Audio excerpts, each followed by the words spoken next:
In this video, I will show how I made miniature paintings for my book Nook project. I started off with these pre-made frames I found at the craft store.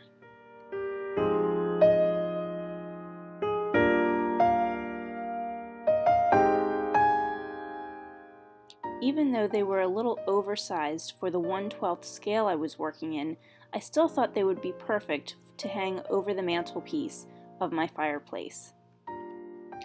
If you are working in 1/6 scale or Barbie size scale, these would actually be a more appropriate size for that project.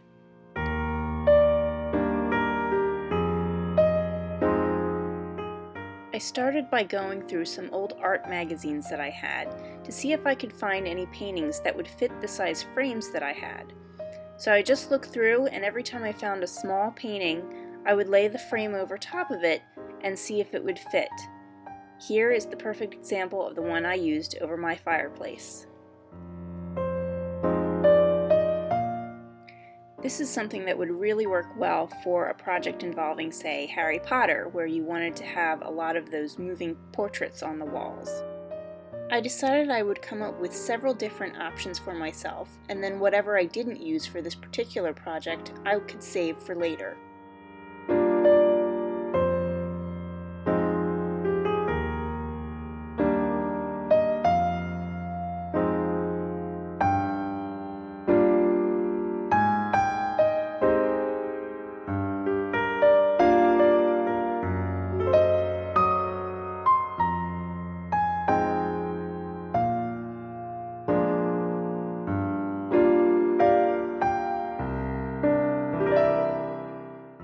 Once I had made my selections, I cut them out so they could be glued to the back of the frames.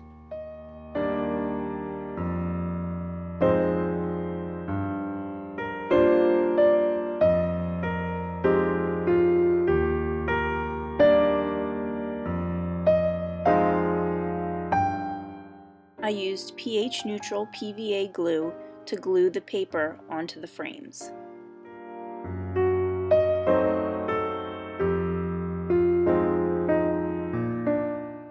I just used my finger to smear it around the edges to make sure that when I put the paper on, no glue globs would just come squirting out of the frame, making it really hard to get off.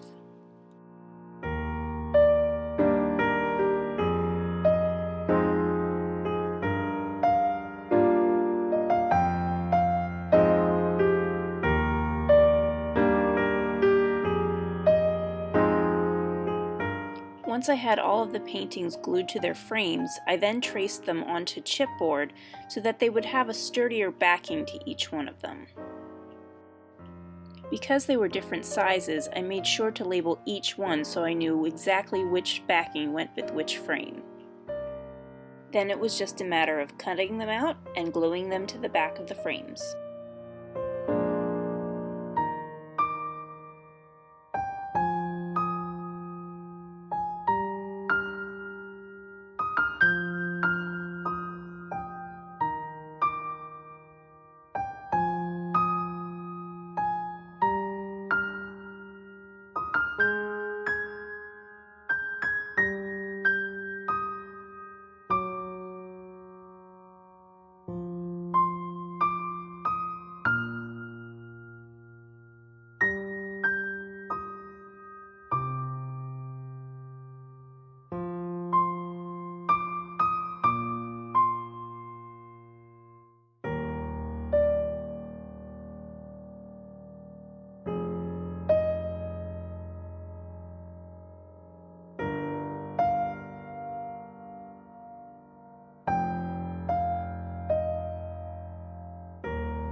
If there was any excess hanging off the end, I just cut it off with an X-Acto knife.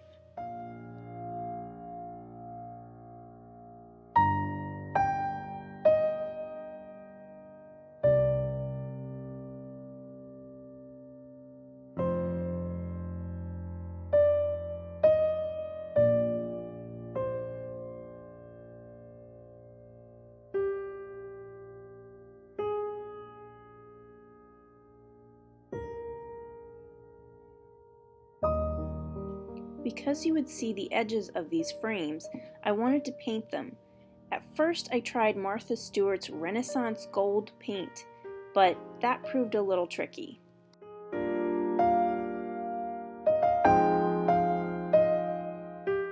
As you can see, it really wasn't gold at all, but it was actually more of a copper color.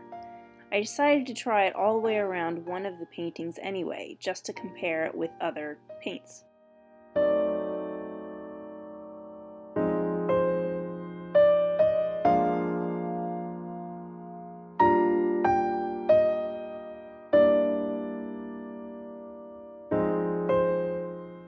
If you do ever decide to use this kind of gilding, make sure to use it in a well-ventilated area and potentially wear a mask. It did stink to high heaven.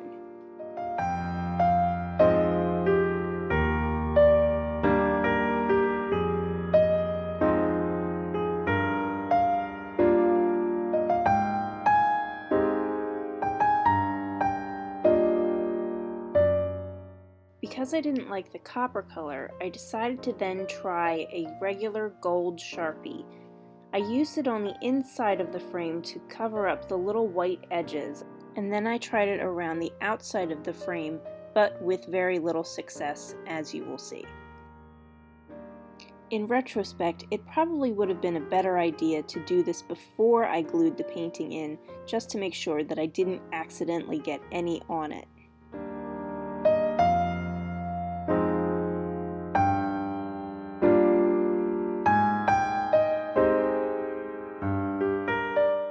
I just felt that around the outside, you couldn't really tell that there was a metallic sheen to the gold. It looked just too dull, so I wanted to find something different.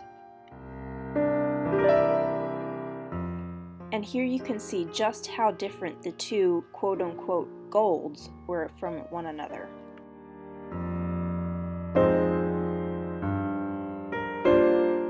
Finally, I found my metallic gold oil-based Sharpie, and that was the perfect solution.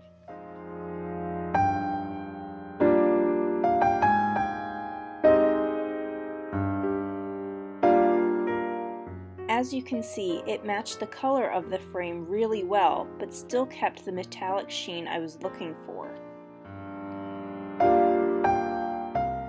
I highly recommend picking up a set of oil-based Sharpie markers from your craft store if you can. They work so much better in certain instances than regular Sharpies. So here are the final pieces. I chose the John Singer Sargent painting to go above my mantle. It was perfect.